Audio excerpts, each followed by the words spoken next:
Constructing your life is about much more than just building a bank account.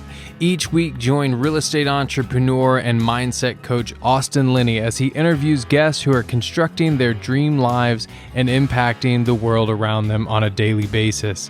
If you're an entrepreneur or wanting to start a business, or you just want to hear motivating stories of how others have overcome the odds, you are in the right place. And now for your host, Austin Linney. Guys, welcome back to Construct Your Life. This is Austin Linney here. I was about to say Friday rant, but it's not the Friday rant. I actually have and now we're about to start another. I used to do this when we had another podcast, and we're about to have a second one. I have to remember which one I'm on because I'm just like, I'm going, like no matter what. So it's like, no, because I remember I do have to record some Friday rants. So I was thinking about it. So no, we have Chase in the house. What's up, brother? Pleasure to be back, man. Yeah, when the man's in the zone, he's in the zone. It's just. Dude, look what I got from Mary. Where mine too. Shout out Mary. Yeah. So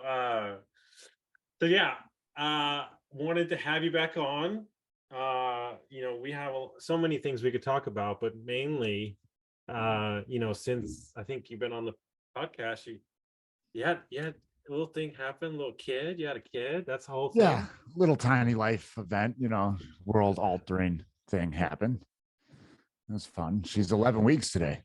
11 weeks today. Yeah. So here's my favorite question on the podcast. What was easier than you thought before you had the kid? So what was easy? Something that you were like, man, this is going to be tough, but it was easy.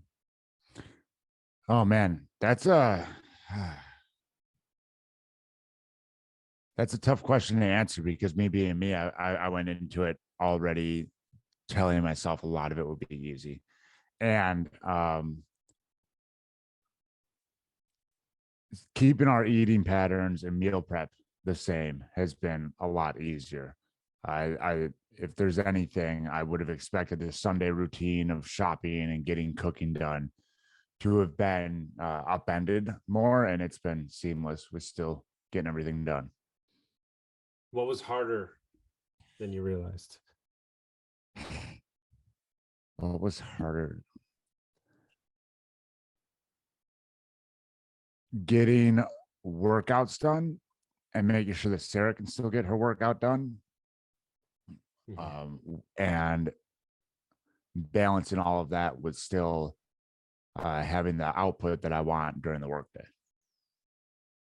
So I say this thing, especially when I'm meeting clients for the first time, about like, I care more about, so I said, just so we're clear and you and I are on the same page, the only person I care about in this situation right now is you. Mm-hmm. I don't care about your spouse. I don't care about your kids. And they're like, oh, that's harsh. And I'm like, no, you don't get it. I think one of my bigger issues, and I'm not a parent, so please don't yell at me, parents. But my biggest issue that I think, they said, what do you think my kids need from me the most? And I said, to be completely you, to chase your dreams, to live your best life, to be healthy, to be happy. I think that we sometimes can, you obviously you're there to support another human being. You're there to nurture them and make them great. But how many times do we use as an excuse not to live our own lives? Too many, man. And it can be easy, right? Like, the days go by so fast and she's already growing and changing. So it's like, it could be really easy had I came into this with a different mindset to be like, no, I'm going to skip my workout to spend more time with her. It's like, I still get time with my daughter. I still get time each day sitting on the couch with her, playing with her, doing whatever. And it could be very easy to justify it that way. The thing of it is a lot of the people that would justify it, well, my kid, this, before kids or without kids, they'd be justifying it with something else. Because at the end, it's a self-love and a self-prioritization thing to put yourself first. And kids will notice. I mean, anybody who's grown up, we noticed when our parents were living inauthentically. And if that happened, we picked up on the things when our parents went from superhuman to, human, and they're still dealing with things of their own. we picked up on that, and our kids will pick up on the incongruencies too. So it's up to us as parents to show up in the best way possible for ourselves, because if we put all of our own, here's an interesting thought. If you put all of your own stuff just off to the side and say, well, I'm here for my kid, what kind of relationship dynamics does that teach the kid when they head off and they start dating and they start, you have just taught your kid that everybody else comes first. And get me right here, my daughter comes first. And in order for my daughter to come first, there are things that I do to ensure that I am running at full capacity. Mm-hmm. The question I've been asking all my clients today is, if next year was a smashing success, what would that look like? And it's not 50 goals. It's actually not that much. It's like 2 or 3 main pillar goals. Mm-hmm. And, for me, as consistent as I am, which I'm the consistency machine, my intensity level in my health has not been a 12. And I could make 30 excuses about all the travel I'm doing in the RV and all this fucking shit. And there's legitimate cases for all those things. Yeah. But I have constantly I've showed up in the areas I need to be healthy per se, but I haven't shown up to be the healthiest version of myself, right? And so I said to myself, okay, the path that we're going down, the amount of people that we're going to be managing, the amount of different personalities, emotions, everything. The only way this thing goes off the rails if I'm not the healthiest version of myself. The business aspects of it, I'm actually doing the opposite this year. I decided yesterday for some reason that I'm going to start reading like the Odyssey, like the Grapes of Wrath. I'm going to start reading some books that like I've never read. Like I think for now, I've got as much business knowledge crammed up in that old noggin as humanly possible. It's something changed for me. I'm not lying like this. I haven't talked about this publicly.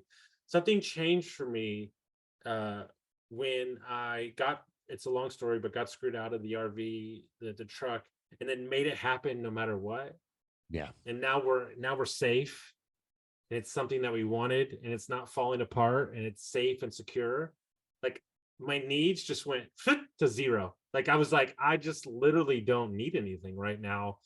And so I want to be super creative, because I look at the business line, and I think the only way we are better as a company is if we're like way creative. And in order to do that, you have to like, you can't be so dialed into the podcast, the books, and all that stuff.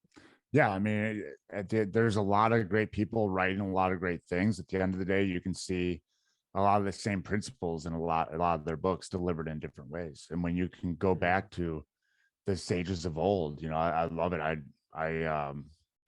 have the Odyssey. I have a bookmark in the Odyssey right now. I stepped away from it to reread Atlas Shrugged, but that's another example, right? This fictional work that there are things in there to be taken away. And every time, the cool thing about pieces like that for me is every time you read them, you will be able to glean something new. And anytime somebody reads them, you're going to glean something different than somebody else, as opposed to this paint by numbers system that these business or whatever books will give you. You get to go in there and often, because our brain is already looking for the answers that we're looking for, you get to find what you need, as opposed to like rifling through everybody's books looking for something. You get the perspective of these sages of old, or these really, really, really intelligent novelists, to help us shine a light on what we need to see. Well, I think that's an important point, because the company is our company. Yeah. It's not anybody else's. And so I'm going to take a reflection of my past experiences and my learnings to build it the way that we see fit. And, somebody posted in my comments yesterday on Twitter, they're like, I don't know anybody that talks about the more people aspect of the business than you do. And my buddy asked on his Twitter, what's the number one lesson that you learned in 2022 that's going to change your life? And I said that nobody is in business. They're in the people business. 100%.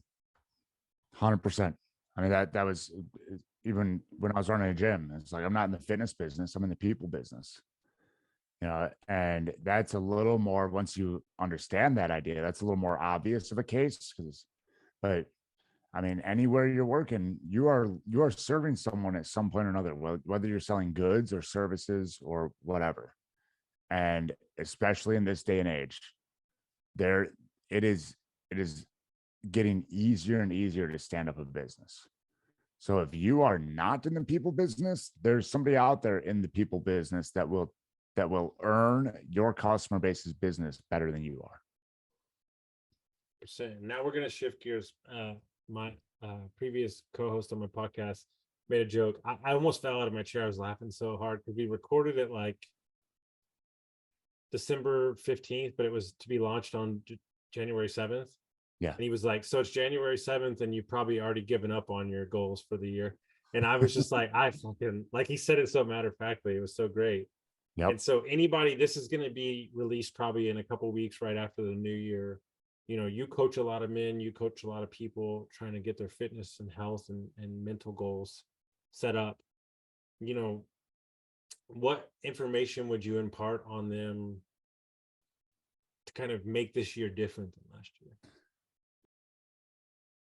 This is a fun quote that a lot of people overestimate what they can do in a year and underestimate what they can do in 7. I believe is the way the quote goes. And usually within the TikTok age where everybody has ADD and attention only lasts 7 seconds, a lot of people overestimate what they can do in a week or 2 weeks or a month. And the time, here's the advice I'll give them, and something to sit on. This specific statement. The time is going to pass anyway. How do you want it to pass? Because you can give up a weekend, then you're going to be there next January because some arbitrary calendar date came around and you decided this is when I'm going to make change. Or it can get rough a weekend. You can ask yourself and get curious, why did it get rough? What happened? How can I adjust that? Because if you just give up every time you come up against an obstacle, then every obstacle will derail you. If you overcome that obstacle, you will learn how to address future obstacles. Mind-blowing concept. I know it's not like there's any books written on this stuff, but it's still something a lot of people need to hear. The time's going to pass anyway. How do you want it to pass? Do you want it to be the same? You want to be the same a year from now, or do you want to be exponentially different? And I did this with my client this morning. It was so great. I was like going through all these scenarios. She's an overthinker. And I'm like, so who portrays the perspective on your life if you're growing or moving in the right direction, or if you're stuck in neutral? And she goes, I do. And I go, wow, what a vicious cycle that might be. So the only person that exists in your life that can tell you whether or not you're moving forward every day and not stuck neutral 10 years from now is you, but yet you are not giving yourself any credit that you're moving forward. That's one of the biggest ones. The amount of people that, I mean, I know you've seen it. The bigger that people get, the bigger the imposter syndrome grows, and the more, because then they realize that this game is limitless, right? So they start to think that they haven't done enough because there's so much more to be done. I just published an episode today with Rob Bailey, and the guy, like, he does multiple millions of dollars of business a month. He has a clothing brand, he does music, he's building a development in Montana, he has a full Airbnb portfolio. And I mean, he's saying that the noise is louder than ever now. The waters get muddied easier than ever. And if you grab that on the front end, it gets a lot easier to address it as you get going. If you just try and ignore that, and you're like, oh, some progress, then it's going to be even harder. Those wins, you're not going to be able to own them just because they got bigger. It's going to be even harder to own them because you don't think that you did the work to get there. Own the fact that you wiped your ass this morning. Give yourself the little wins and everything else gets easier. Yeah, because I mean, I think ultimately what's interesting is, and she said, "What is the single greatest thing that changed your life?" And I said, "I just don't give a fuck anymore." Mm. Like if you came up to me and you said, Austin, our goal of 1 billion isn't big enough. We need to go to 50 bill. I'd be like, sounds great. Yeah. I just don't care anymore. And maybe because I fucked up my life so much for so many years, and I'm so happy to be fucking sober and happy in a healthy relationship and around great people, I just don't give a fuck anymore. And there's no, like, that doesn't mean I'm not scared. It just means that I just don't attach myself to them and I just don't care anymore. True mastery is when you can be obsessed with something and absolutely not care about it at the same time. When you can be super driven and moving forward, and at the same time, like you're saying, just not give a fuck. Need none of it. Dude, Yeah. all my mentors, this is what he said to me. Dude, I've retired on a 1,000-acre ranch 3 times. And all times I was miserable as fuck because I realized it wasn't the game. It wasn't the results that I loved. It was the game I was in love with. Well, I mean, that's dopamine is an anticipatory hormone, they're finding out. So like, you don't get dopamine by retiring and living on the 1,000-acre ranch. You get dopamine by going after something. Dude, my favorite thing in the entire world is to cook and plan a party, and yet I want nothing to do with the party once it's taken place. Yep.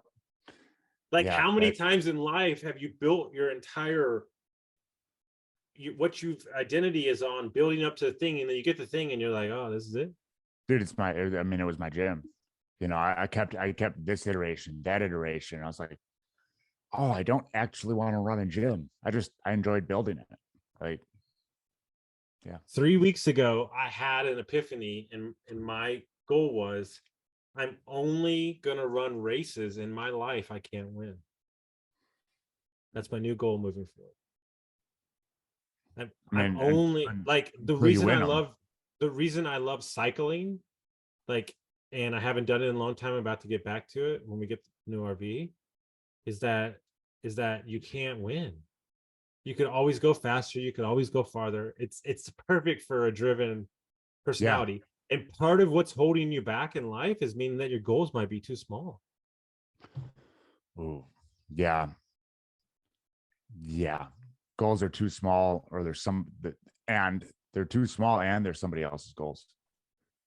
Mm-hmm. Like, you have yet to actually ask yourself what big, nasty, hairy, crazy goal you would. Do you know what I call it? You know what I call it to my clients? Hey, what's the goal this year that's going to make your ass sweat? That's the goal I want. And whatever that goal is, know that I'm going to double it. And it's not even that you're going to hit the goal. It's that who you're going to become in the process. Right. Because it might not be that goal that is the end thing. Like we're saying, it's the journey. You got to start climbing, though. If you just stay at the base of the mountains and you never head towards the summit, you don't know whether you're going towards the right summit. You might get halfway up a mountain and realize there's a more scenic view from that summit over there. Guess what? You might have to go down in a valley and then start climbing again. But at least you started climbing to get the perspective and gain the skills to get to where you wanted to go in the long run. It's interesting because I told my client this morning, his goal is $50,000 in his business a month. And it'll be great. That's a great lifestyle. And I said, here's what I want you to do. I want you to take 1 month and I want you to prepare for it for a month leading up to it. Let your wife know, let your kids know. And I said, I want you to make the most amount of money you could possibly make that month, because he has the ability to do that. Yeah. He goes, I could probably make 100 grand. And I go, okay, that's great. And I said, do I give a fuck about the 100 grand? No. But once you make the 100 grand, you'll know it's possible. And so now the 50 grand that you're making a month is a choice. Yep. It's not a task. Game changer. 100%. 100%. That's the first time I did 10K a month in my business, I did 17. It was like right up and over. Like, cool. All right. And people look at this and We it's so easy to diminish our power and hand it off and be like, well, $10,000 a month, my own business. Like some people might think that sounds crazy. To me, like 10K a month in my own business is like the bare minimum moving forward. Like that's I'm retiring my wife in 2023. And like that's just cold, hard fact. It's an opportunity to go to a place that you didn't think was possible. And here, let me let you know a secret. There's no going back. No.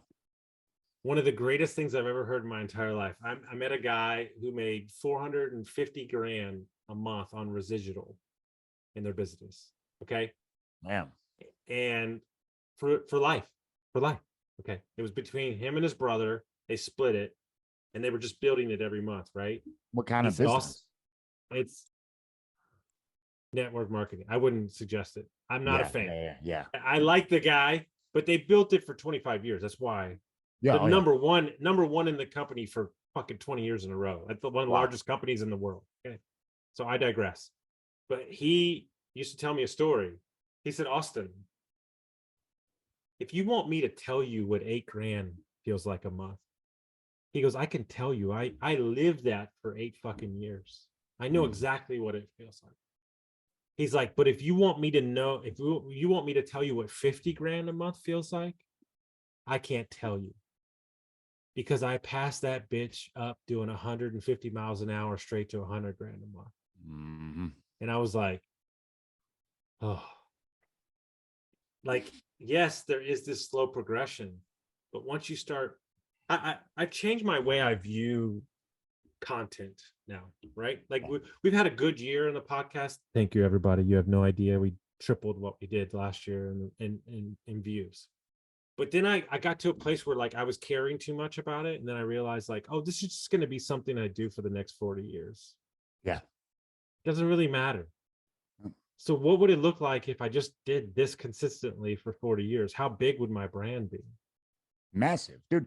I only published 28 episodes on my podcast last year, and Spotify told me I was in the top 10% in health and wellness. Like the consistency game brings you to the top. And you get to control as a creator in your business, your content, everything, how many, what that year's feeling like to you. Right. Yep. So maybe it's only 20 pieces of content, but it's the best 20 pieces of content you ever put out in your life. Yep. Right. Or maybe it's 150 and that's the best. Like for me, it was, I want to get out of the real estate space and talk to more doctors, lawyers, business people, gym owners, health people. I just wanted to diversify. And so that's what we did. And so like, I don't really have a set barometer on who's coming to the podcast, but like, all of a sudden I'm talking to an Olympic athlete next week, 2-time Olympic athlete. Like I didn't ask for that. It got introduced from a friend, like, and then boom, he introduced me like 4 people. Like I don't have like this is how many I'm going to do. And I'm going to be this structured thing. And it's like, if you're a great conversation and you got a story to tell, let's have a fucking conversation. 100%. It's always been about that to me. And so the question as you ask yourself is, do you put enough of that need in your life? And I think what's exciting about what we're creating as a company, you and I and our other partners, is that nobody needs to do anything that we're doing.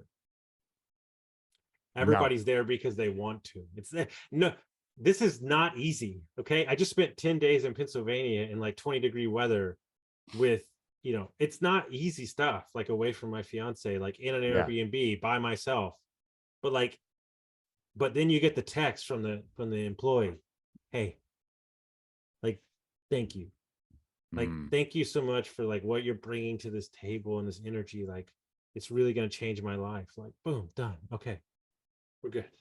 We're right where we need to be. Beautiful. Right. And so you're anybody that's out there listening, like, how much of that is in your life?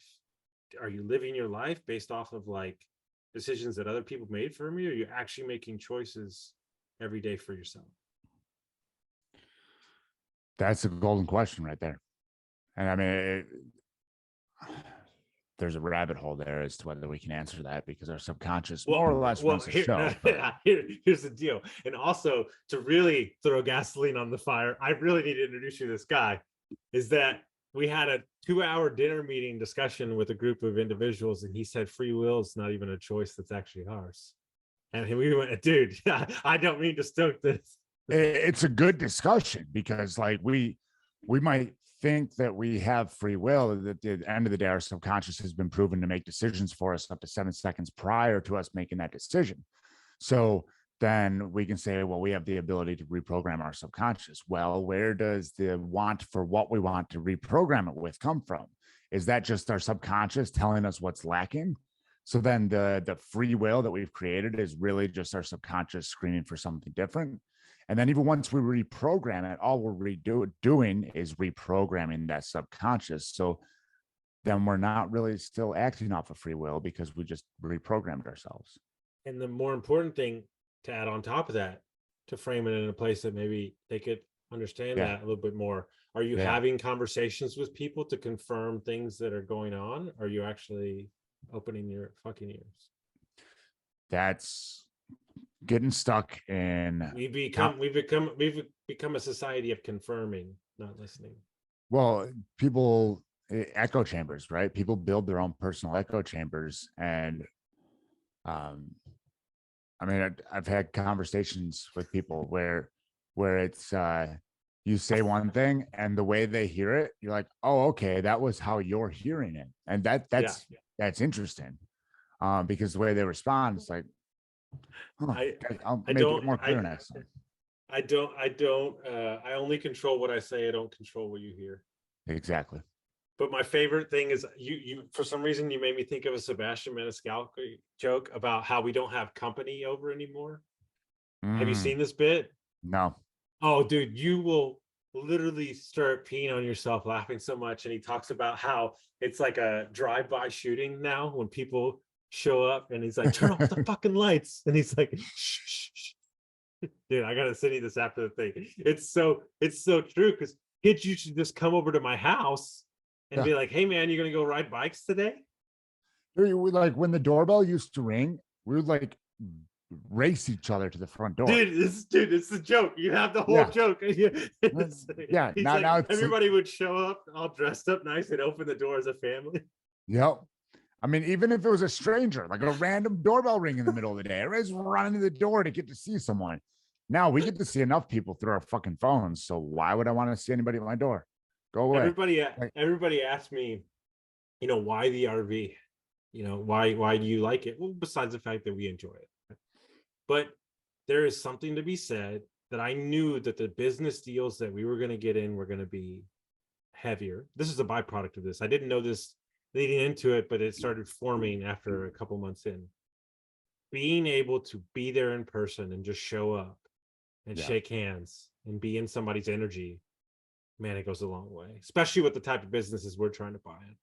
Yeah, 100%. I mean,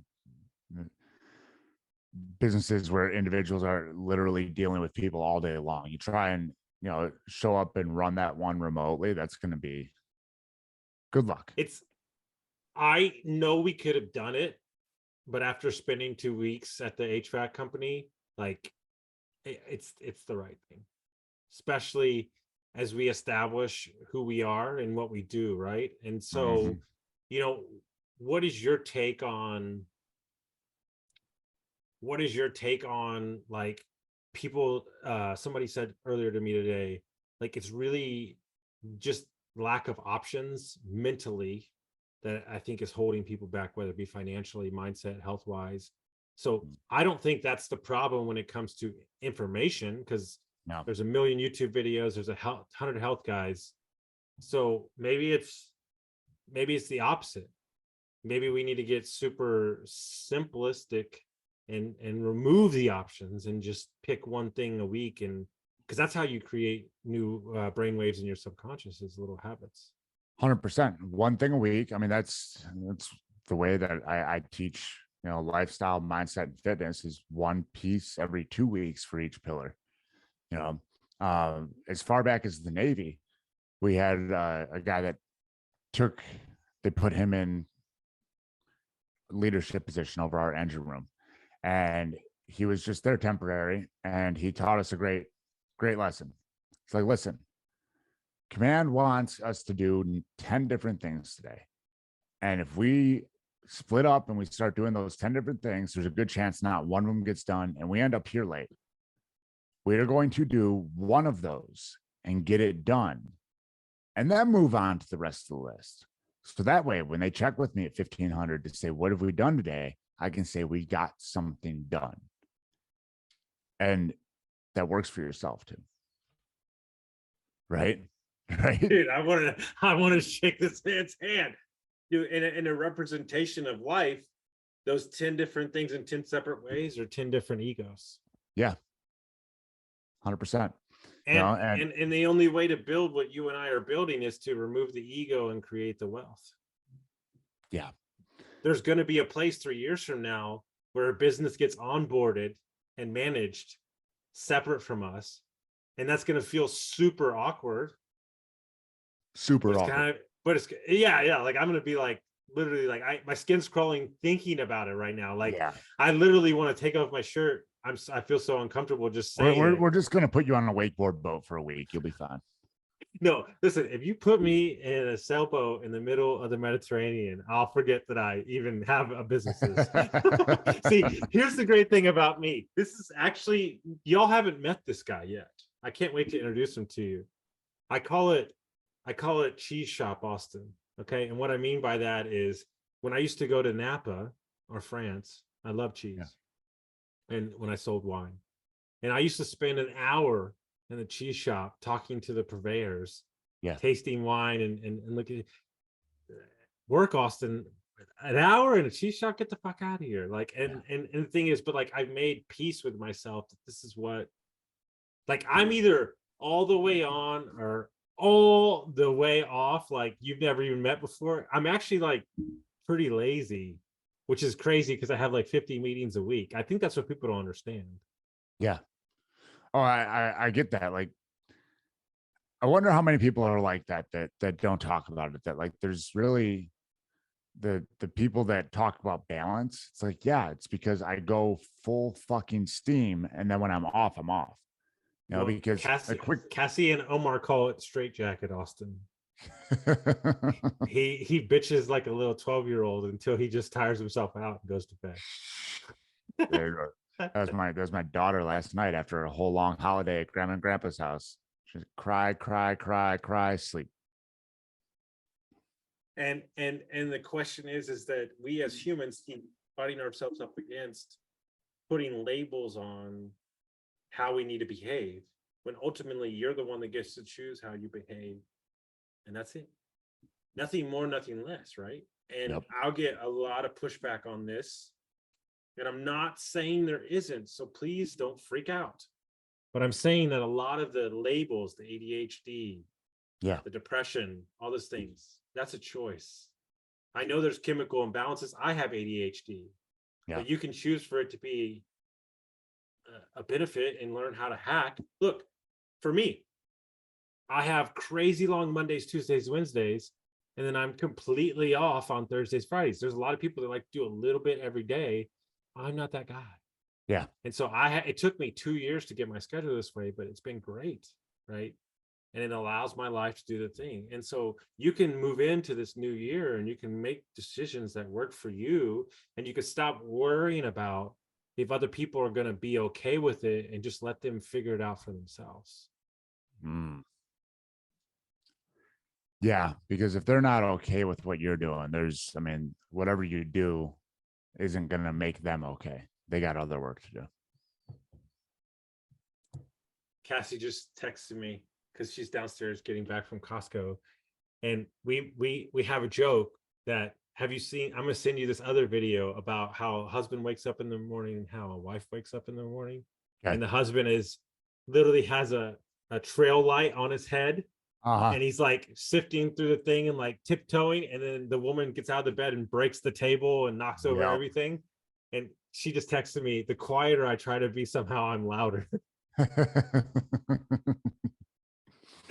is the truth. And so look, Chase and I are on here having a conversation, and all we really want for you is for 2023 to be your best fucking year ever. 2023, best year ever. Pass it on. That's it. You get to determine what that looks like. Here's the great thing. Nothing could change, and you could lose 5 pounds, and it could be the best fucking year ever. Yeah. It's your choice. There's Keep telling nobody yourself out there. best year ever. You'll make it your best year ever. Nobody out there. Yeah. That's saying you do. You get to choose. And all I beg for you, all I hope that when I leave this earth is that you realize that it's all your choice. Is it? Do we? I don't give, look, here's what I tell people all the time that work for us. I'm not giving you a job. I gave you an opportunity. Yeah. And because I gave you an opportunity, it's up to you to determine whether or not you still have the job. Absolutely. No expectations from this guy. As Sarah would say, on to the next. Well, yeah, you take the emotion out of it. I love it. Well, man, if they want to find out about you, they want to follow your journey, how would they do that? Man, if you guys listen to this podcast, it's the first time you're hearing the answer to this question. Go back because we've recorded some jammers. And at coach_Chase_Tolleson on Instagram, chasetolleson.com on the interwebs, and then the Primal Man podcast. So those are the spots. All right, guys. If you like this episode, send it to a friend, and I'll see you next time. Thank you for listening to Construct Your Life with Austin Linney. If you enjoyed this episode, be sure to rate, review, subscribe, and pay it forward by sharing with a friend. Most importantly, take this opportunity to start constructing your life by taking immediate action on what you learned. For show notes, resources, and more information on one-on-one coaching with Austin, visit constructyourlifepodcast.com.